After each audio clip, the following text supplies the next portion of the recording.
Selamat datang teman-teman dari seluruh Indonesia. Selamat bergabung dalam penelitian multicenter ini. Perlu diketahui, penelitian multicenter ini melibatkan teman-teman dari seluruh Indonesia. Dan kami sangat memohon kerjasama dari teman-teman semuanya. Selamat bekerja. Sekarang kita akan memulai proses pengambilan data. Proses pengambilan data dimulai dari teman-teman mengunjungi kantor wali kota, kantor bupati, atau kantor yang memiliki data kependudukan di wilayah teman-teman. Teman-teman merandom kelurahan yang ada, memilih satu kelurahan dari hasil random tersebut. Kemudian dari satu kelurahan tersebut, teman-teman merandom RW-RW yang ada di dalam kelurahan tersebut dan mengambil satu RW. Setelah itu, teman-teman dari satu RW tersebut, teman-teman merandom RT-RT yang ada hingga mendapatkan RT yang teman-teman ingin mengambil sampel. Setelah teman-teman mendapatkan RT yang ingin diambil datanya, teman-teman melihat jumlah penduduk yang ada di dalam RT tersebut yang sesuai dengan kriteria inklusi seperti yang ada di sini. Ketika jumlah sampel belum terpenuhi, teman-teman merandom kembali RT-RT yang ada dan mengambil sampel pada RT-RT yang baru tersebut hingga jumlah sampel terpenuhi. Hal yang perlu diingat adalah ketika teman-teman misalnya pada jumlah RT yang terakhir, teman-teman hanya membutuhkan 25 sampel, tapi jumlah sampel yang ada di dalam RT tersebut ada 50 sampel, teman-teman harus mengambil data yang ada di dalam RT tersebut sebanyak 50 sampel. Hal ini diakibatkan oleh sistem total sampling yang ada di dalam penelitian ini.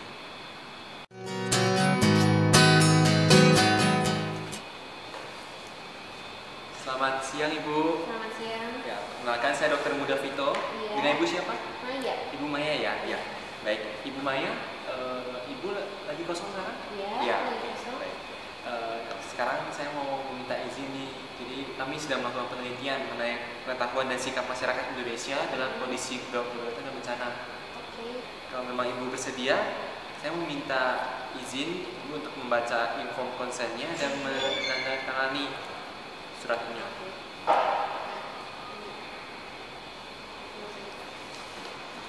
Sekarang kita masuk ke bagian data responden.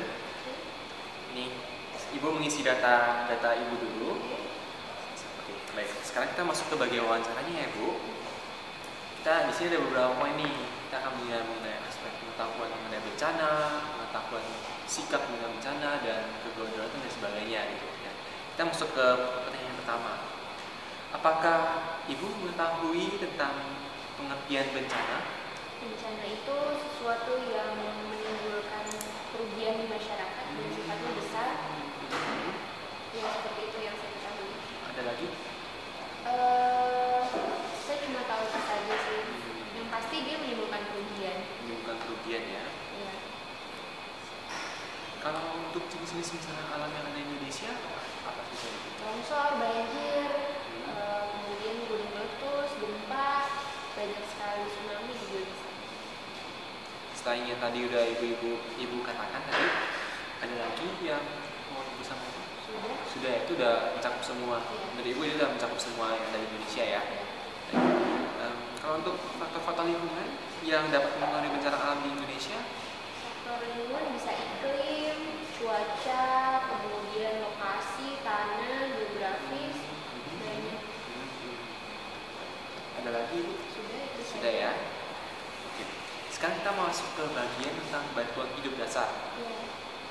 Ibu tahu nggak apa sih sebenarnya bantuan hidup dasar itu? Bantuan hidup dasar setahu saya itu yang dilakukan di rumah sakit ya, kalau ada orang tiba-tiba tidak sadar, kemudian kalau tidak salah itu yang ditekan-tekan dadanya karena dia jantungnya berhenti dan nggak ada nafas ya dok ya, kalau nggak salah yang seperti itu yang saya tahu cuma itu doang. Itu doang ya. Biasanya kapan dilakukannya? Kalau setahu saya kalau orangnya itu tiba-tiba jantungnya berhenti ya dok, dan kalau dia nggak sadar ya saya cuma tahu itu aja. Caranya gimana? Tahu nggak? Tahapannya? Tahapannya saya nggak tahu. Iya. Ada lagi yang mau Ibu sampaikan tentang bantuan hidup dasar? Sudah itu saja. Saja Cuma ya. tahu itu doang. Sekarang di Indonesia itu ada sebuah sistem nih mengenai sistem penanggulangan gawat darurat terpadu. Iya. Ibu, menurut Ibu apa sih sebenarnya Ibu tahu nggak tentang gawat darurat sistem TKD penanganan ya? darurat? Saya kurang tahu, tapi setahu saya mungun yang terlibat di situ orang-orang dari pemadam kebakaran mungkin ya dok ya. Tapi saya nggak tahu lagi untuk di dalam Itu yang saja. gawat darurat mungkin yang dari rumah sakit diikuti, tapi saya tidak tahu lebih detailnya seperti apa. Tahapan-tahapannya tahu mungkin Tahapannya siapa saja yang terlibat? terlibat mungkin bisa dari pemadam kebakaran Pemadam kebakaran ya. atau dari ya pemerintah juga pasti terlibat ya di situ, tapi sisanya saya nggak tahu lagi. Oke. Kalau untuk apa yang ibu ketahui tentang tanda-tanda seseorang berada dalam kondisi gawat darurat secara Gawat darurat secara umum mungkin dia tiba-tiba tidak sadar, tidak sadar? kemudian jantungnya nggak berdetak lagi, nafasnya nggak ada lagi, udah seperti itu aja dok. Itu aja ya. Kalau ini ibu pernah dengar tentang kotak P3K? Pernah? Ya, untuk kotak pertolongan pertama pada gawat daruratan ya. Apa saja sih jenis obat dan peralatan yang harus ada dalam kotak tersebut? Saya punya di rumah itu ada betadine, ada kapas, kasa, kemudian ada plaster juga, ada juga itu obat anti alergi, kemudian ada steroid juga, setahu saya.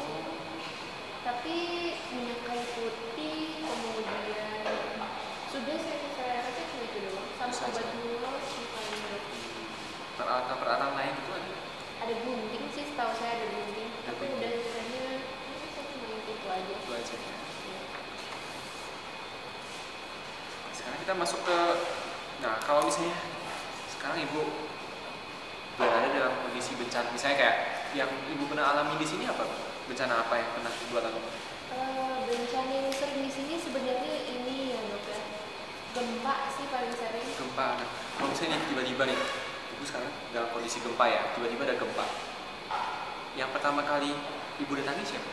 Kalau gempa mungkin saya akan datang ke bagian kelurahan gitu ya, biasanya di sana. Kelurahan ya. Setahu saya mungkin dia ada sistem kayak orang-orangnya jadi berkumpul gitu kalau ada gempa. Evakuasinya di situ biasanya. Kalau misalnya ada gempa, kan tadi ada gempa ya, ada gempa, kemudian ibu melihat ada orang yang tidak sadarkan diri, apa yang akan ibu lakukan? Sebutkan langkah-langkah dari awal sampai akhir yang akan ibu lakukan untuk menolong orang tersebut. Mungkin karena itu kondisi, mungkin yang akan saya lakukan adalah pertama hubungin dulu orang-orang yang ada di sekitar, mungkin seperti Pak Satpam, Pak Saksi yang kasih kami di sini. Setelah itu setelah menghubungi, mungkin saya akan minta dia untuk hubungin ambulans Hubungi ambulans. dan minta orang itu diangkut sih, pasti langsung dipindahkan ke tempat yang lebih aman. Dan biar nanti mungkin yang melakukan selanjutnya bisa Pak Satpam mungkin yang lebih paham, atau bisa langsung ke rumah sakit, karena saya agak kurang paham ya untuk sistemnya, orang yang nggak sadar kayak gitu saya nggak paham.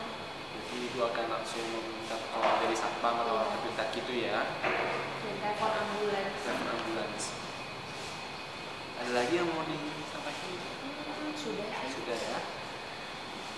Jadi kalau misalnya tadi kan mungkin kita mengklarifikasi lagi ya. Tadi kan ibu sudah mengatakan kalau misalnya ibu melihat ada orang yang tergeletak tidak sadarkan diri. Nah, orang yang akan pertama kali ibu hubungi siapa? Ya kayak ibu melihat teman ibu nih tergeletak di jalan nih. Satpam sih. Satpam ya. Keamanan sekitar situ. Keamanan di sekitar. Terus ketika ibu dihubungi oleh keluarga ibu nih yang berada di satu wilayah, dan ternyata keluarga ibu itu sedang berada dalam kondisi gawat darurat, berapa lama ibu akan sampai ke lokasi kejadian? Yang pasti saya akan langsung cepat ya dok ya, walaupun memang tergantung sama jaraknya. Tapi ya saya akan usahakan mungkin kurang dari setengah jam akan sudah sampai. Ibu tadi sudah selesai Iya. wawancaranya ya bu ya. Wawancaranya. Terima kasih ibu. Sama-sama. Baiklah, sekarang kita masuk ke bagian panduan entry data. perlu teman-teman ketahui bahwa untuk bagian aspek pengetahuan tentang bencana dan bagian aspek pengetahuan gawat darurat, setiap poin yang dijawab oleh responden itu memiliki skornya 1.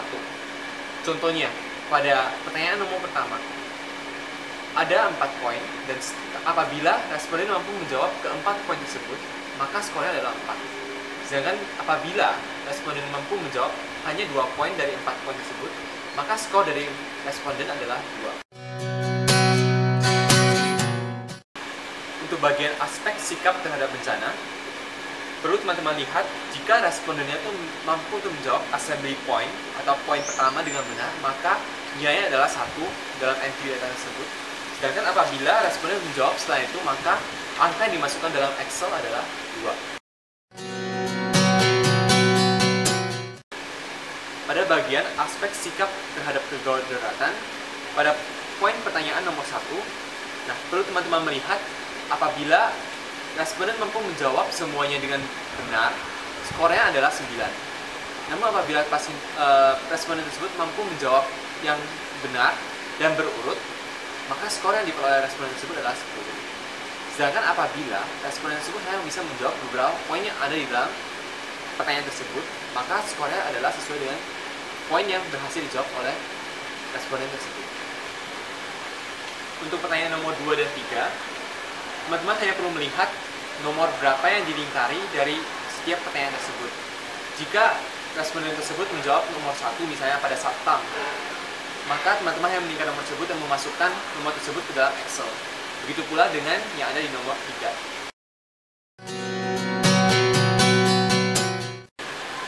Demikian panduan penelitian ini kami buat.